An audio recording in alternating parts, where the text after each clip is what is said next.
हम सबके भीतर आसीन उन परम करुणा के अनंत सागर को श्रद्धेय नमन। तत्पश्चात समस्त प्रेम से सुनने वाले जिज्ञासु जनों को प्रणाम। प्रभु जी, थोड़ा सा ज्वर से पीड़ित हूं, बुखार में हूं, गला खराब है, क्षमा कर दीजिएगा अगर वाणी में भाषा में त्रुटि हो तो। पिछले सत्संग में, जैसा प्रभु जी आपको पता है, हमने एक सुंदर अनमोल ज्ञान मोती को अपनी विचारों की माला में पिरोया था, जिसको हमने कहा संतोष। और ये सोचा कि हम एक सतत प्रयास करेंगे इस सुंदर अनमोल ज्ञान मोती को अपनी विचारों की माला से अब निकालकर अपनी दैनिक आचरण रूपी माला में पिरोने का सकारात्मक प्रयास करेंगे। यानी सोचकर समझकर पूरी कोशिश करेंगे कि जो अब तक सुना, जो समझा, जो जाना, बस अब उसको सीख मानकर अपनी रोज के व्यवहार में लाना है। सतत प्रयास करना है कि इसी रास्ते पर अधिक से अधिक चलें तो भव सागर पार करना कदापि सहज हो सकेगा। चलिए, आज की सहज ज्ञान सत्संग यात्रा का प्रारंभ करते हैं। और आज प्रभु जी एक अति सुंदर, अति महत्वपूर्ण, अति सुखदायी ज्ञान मोती को आपकी वैचारिक माला में पिरोने जा रहा हूं, जो कई सहस्त्र वर्षों से, यानी कई शताब्दियों से इतना ही चमक रहा है ये ज्ञान मोती। और जब तक मानव जाति इस पृथ्वी पर रहेगी, या ऐसा हुआ जैसा विज्ञान प्रगति कर रहा है, लोग चंद्रमा जा रहे हैं, मंगल ग्रह जा रहे हैं, धरती बड़ी दूषित हो रही है, तो कहाँ बसने जा रहे हैं? अगर जीव चंद्रमा पर बसने चला गया या किसी और नक्षत्र पे रहने चला गया, तो भी आपको जानकर अथाह सुख मिलेगा कि आज जिस दैदीप्यमान ज्ञान मोती रूपी श्लोक पर हम सत्संग करने जा रहे हैं, यह उन नक्षत्रों पर भी ऐसे ही सुंदरता से चमकता रहेगा। क्योंकि जिस भी जीव को या प्राणी को यह समझ में आ गया कि इस ज्ञान मोती से अपनी आत्मा का श्रृंगार कैसे करना है, बस उसके चारों ओर स्वर्ग समान वातावरण बनने लगेगा। या यूं कहना ज्यादा ठीक होगा कि जीवात्मा को स्वर्ग जाने की आवश्यकता ही ना पड़ेगी, अपितु दैनिक जीवन ही स्वर्ग समान हो जाएगा।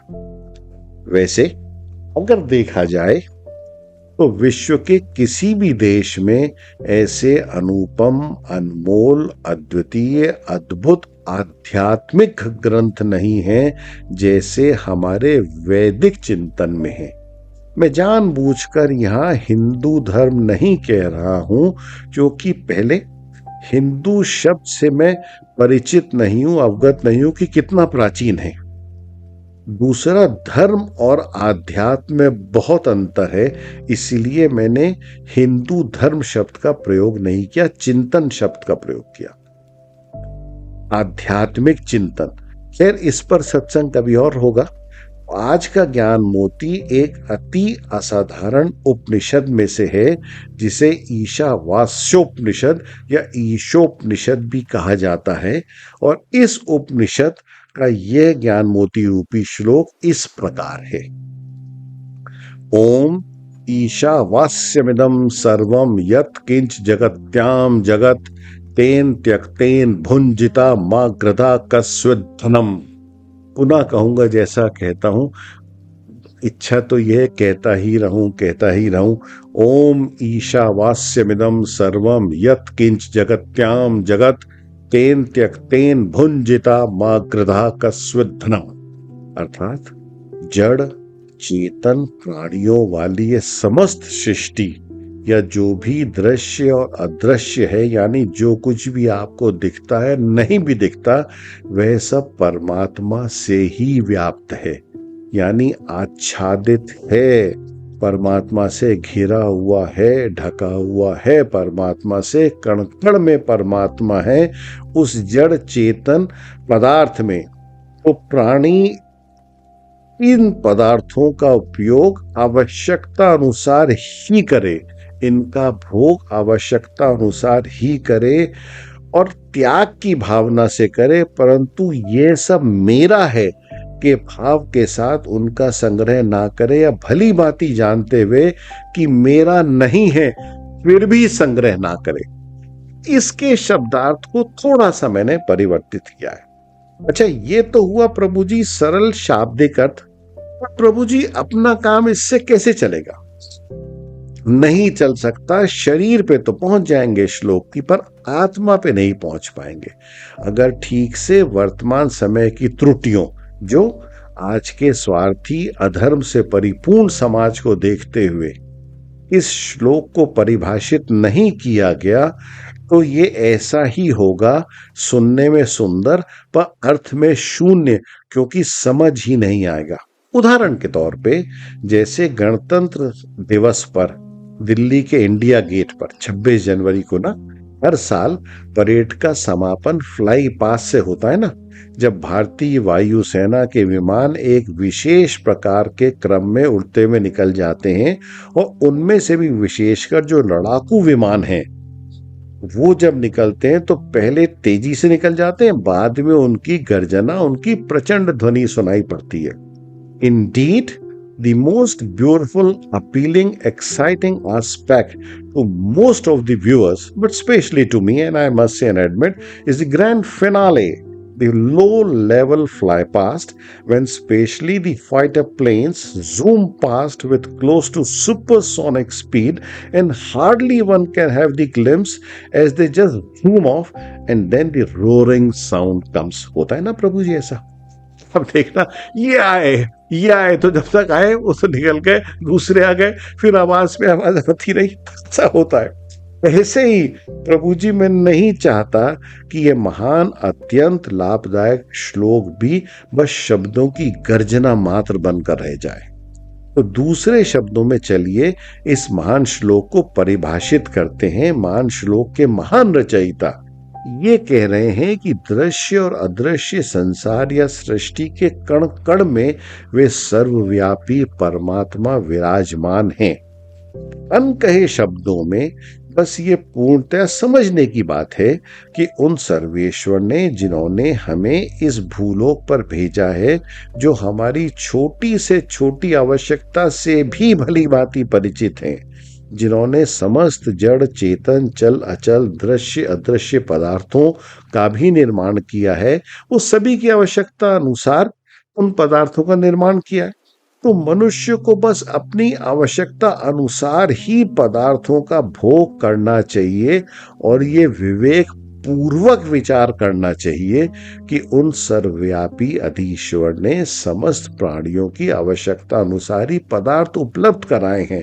तो ये सब मेरा है, मेरे लिए है, मैं ही इसको ग्रहण करूंगा, मैं ही उपयुक्त हूं, और अधिक से अधिक बस भरने के लिए संग्रह कर लो, जरूरत ना हो तो भी इकट्ठा करो, बस ऐसे करते रहना है। ऐसा सोचते हुए उसका संग्रह बिल्कुल भी नहीं करना चाहिए। पितु शब्द का जो यथार्थ है कि त्याग की भावना से भोग करो, तेन त्यक्तेन भुंजिता माग्रदा कस्व धनम, किसी और के धन पे। या धन को आप कुछ भी कह सकते हैं, उसका विग्रह कर सकते हैं, उसको एनहांस कर सकते हैं। You can expand the meaning of dhan to whatever you want, कि वो मेरा नहीं है, जानते हुए मेरा नहीं है, उसका संग्रह ना करो। दूसरे शब्दों में सीमित आवश्यकता, सीमित भोग। अगर ये आपके यथार्थ में आ जाएगा प्रभु जी कि आवश्यकता अनुसार ही लूंगा, बाकी नहीं लूंगा क्योंकि वो मेरा नहीं है, तो तभी ना प्रभु जी जीवन अगरबत्ती के समान सुगंधित होगा। तभी तो भीतर आत्मा कुंठित नहीं होगी, मैली नहीं होगी, दुर्गंधित नहीं होगी, क्योंकि संतोष की पावन गंगा भीतर बह रही होगी। बहुत ध्यान से सुनिएगा, शिवलिंग रूपी आत्मा पर संतोष रूपी गंगा जल अनवरत बह रहा होगा। तब आपके चेहरे पर शांति उतरेगी, चेहरा सुंदर होगा, क्योंकि आप हल्के हो चुके होंगे। यहां एक बात विशेष रूप से कहना चाहता हूं पर सावधान कर रहा हूं कि जो बुद्ध जन हैं, जो प्रबुद्ध हैं, जागृत हैं, चैतन्य हैं, या जिनके भीतर सोचने की, समझने की क्षमता है, बोलने की कला और साहस है, बस वो ही मेरे इस वृंदावन बिहारी जी वाले कथन को समझ पाएंगे। बाकी लोगों के लिए तो ये वैसे ही होगा जैसे भारतीय वायुसेना के लड़ाकू विमान चले जाए और प्रचंड धुनी। I mean, the fools will not understand the spirit, the soul of this, what I am going to say. शब्दों का शोर सुनाई देगा। Therefore, this particular part only of my Sahaj Gyan Satsang is exclusively going to be for mature, spiritually enlightened, or spiritually inclined souls who will not only have the art but courage too to weigh on weighing scale. प्रभु जी, जैसा आपको विदित है कि पिछले लगभग 40 वर्षों से वे करुणा के अनंत सागर वो छलिया बिहारी जी अपने श्रीधाम वृंदावन प्रति माह बुलाते हैं और मनोवांछित दर्शन देते हैं। पहले मैं महामूर्ख था और समझता था अहंकार से कि मैं जाता हूँ हर माह। अब समझ में आया कि मेरी क्या हैसियत, मेरी क्या औकात जाने की। वो तो बॉस बुलाते हैं, मालिक बुलाते हैं, तो ये ताश चला जाता है। वर्ष 1964 में प्रथम बार बुलाया था बॉस ने। मनोरंजन या मनोविनोद या हंसी में कहा जाए तो बहुत छोटी सी दुकान थी बिहारी जी की, और कदापि कारण यही रहा होगा कि ना तो अधर्म का प्रकोप था, ना लोगों में असंतोष का रोग था, ना लोगों में द्वेष की पीड़ा थी, ना ही लोभ का संक्रामक कोरोना रूपी छूत की बीमारी थी। समझे ना? तो क्यों जाओ बिहारी जी के पास। वृंदावन बस घर में ही या घर के पास ही हो जाया करता था। मंदिर होया करते थे बहुत से लोग, क्योंकि इच्छाएं सीमित थी। बिहारी जी का स्मरण श्रद्धा से था, ना कि स्वार्थ से, ना कि मांग से। अब समय के साथ साथ मेरे देखे देखे जैसे लोगों में कोरोना रूपी द्वेष, लोभ, ईर्ष्या, वैमनस्य, वासना, माया, भ्रम का प्रचंड प्रहार हुआ, और मैं हार जाऊं पर पड़ोसी नहीं जीतना चाहिए। घर घर में महाभारत होने लगी। जो प्राप्त है उससे संतुष्ट ना होकर जो अप्राप्त है उससे कुंठित हो, क्रोधित होकर धर्म का त्याग कर अधर्म को धारण कर जीव धृतराष्ट्र और गांधारी बनने लग गया। वैसे वैसे बिहारी जी के यहाँ भीड़ बढ़ने लगी, बिहारी जी की दुकान बहुत बढ़ने लगी, क्योंकि जी वहां मांग पर मांग के लिए जाने लगा। बहुत से लोग धर्म आध्यात्मिक मांग से नहीं जाते, बस माया की पूर्ति के लिए जाते हैं। अच्छा, हालत भैया अब ये हो गई कि बिहारी जी का भाव बहुत बढ़ गया, बॉस बहुत भाव खाने लगे, और बड़ी दुकान नवाब एक गगन चुंबी मॉल, स्काई स्क्रैपर मॉल बन गया है। जान निकल जाती है दर्शन करने में। मतलब अच्छा, हम भी उनके पुराने कस्टमर हैं बिहारी जी के, हमें और नहीं उन्हें और नहीं। तब से मैं बिहारी जी से उधार माल ले रहा हूं उनकी दुकान से। माल कौन सा? उधार क्या, उधार माल है उनकी परम कृपा, जो हर तरह से चहु दिशा से बरसती है, अनवरत बरसती है। और बिहारी जी वैसे भोले हैं, है तो बहुत छलिया पर भोले बहुत हैं। उधार भी दे देते हैं। उधार क्या देते हैं? कृपा। किस चक्कर में? कि कृपा कैसी है कि कभी प्रेम करना नहीं छोड़ा, कभी साथ नहीं छोड़ा, कभी कृपा में कमी नहीं करी, 24 घंटे रक्षा करते रहे मेरी और मेरे प्रियजनों की। अच्छा, ये सोचकर उधार दे देते हैं कि आज नहीं तो कल माल चुका देगा। माल क्या है कि ये अपने कर्म सुधार लेगा, विचार बदल लेगा। पर कोशिश करता रहता हूं, और ये भी सोचते होंगे आज नहीं तो कल धर्म और आध्यात्मिक सोपान पर अग्रसर होने लगेगा। इसलिए बिहारी जी कोई ना कोई माध्यम से सुंदर, सहज, मन भावन दर्शन देते आ रहे हैं। पिछले कुछ वर्षों से उन्होंने एक दिव्य व्यवस्था करवा रखी है, थ्रू एंड थ्रू। वृंदावन में अपनी एक सुंदर जीवात्मा को मेरा बोझ उठाने का भार सौंप दिया है, जो अकारण निस्वार्थ स्नेह में सम्मान करते हैं और अनंत आनंद रूपी दर्शन करा देते हैं। अभी 9 फरवरी को जब मासिक दर्शन करने गया, इस महीने 2023 9 फरवरी को, दर्शन उपरांत इन्हीं बिहारी जी के सुंदर प्रतिनिधि ने 2 सुंदर शांत जीवात्माओं से मेरा साक्षात्कार करवाया। जब उन दोनों जीवात्मा ने मेरे चरण स्पर्श किए तो उन दोनों के चेहरे पर आध्यात्मिक शांति की सुंदर वर्षा होती हुई दिखी। तो बस अनायास ये आशीर्वाद निकला कि बिहारी जी, इनको सुखी स्वस्थ धर्म रूपी जीवन देना और इनकी भीतर और बाहर की सुंदरता बनाए रखना। क्योंकि जैसा अभी कहा कि उन दोनों जीवात्मा की शिवलिंग रूपी आत्मा पर संतोष रूपी गंगा जल का निरंतर प्रवाह होता है, ऐसा मुझे आभास हुआ। तो बहुत बहुत कम लोगों के चेहरे पर दिखता है, तभी जीवन सुंदर सुगंधित होता है। बाहर का रूप सुंदर होता है तो लोग उससे आकर्षित इसलिए होते हैं कि लोग जानते हैं कि इनके भीतर की आत्मा सुंदर है। जो मूर्ख है वो सिर्फ बाहर के रूप में अटक जाते हैं। बस महत्वपूर्ण है हमारे भीतर के भाव, हमारी श्रद्धा रूपी समर्पण। महाभारत में योगेश्वर प्रभु श्री कृष्ण सारथी बनकर अपने रथ में अश्वों को यानी घोड़ों को साधते थे, निर्देशित करते थे, गंधर्वों को नहीं। गर्दभ यानी गधा, गधों को ना रखा था रथ में। पता है क्यों?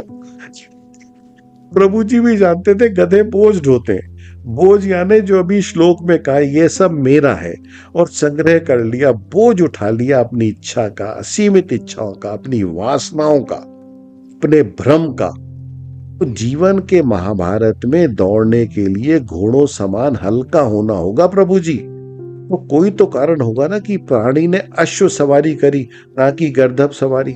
बस सीमित इच्छा और सीमित भोग, और तभी अपने प्रिय आराध्य के रथ में हम भी जुट पाएंगे, उनके संरक्षण में पार कर लेंगे महाभारत रूपी भव सागर। आशा है आपको ईशावास्योपनिषद का ये ज्ञान मोती प्रीतिकर लगा होगा, और अगर बिहारी जी ने सद्बुद्धि दी, विवेक दिया, तो इसका सदुपयोग कर जीवन को सुगंधित करेंगे। मात्र आवश्यकता अनुसार ही भोग, वो भी त्याग की भावना से। अनावश्यक संग्रह नहीं करना है प्रभु जी। अब सहज ज्ञान की सत्संग रूपी यात्रा को एक नई दिशा में लेकर चलेंगे। शीघ्र ही आपकी सेवा में पुनः उपस्थित होऊंगा। बोलो राधा प्रिय वृंदावन बिहारी लाल की जय।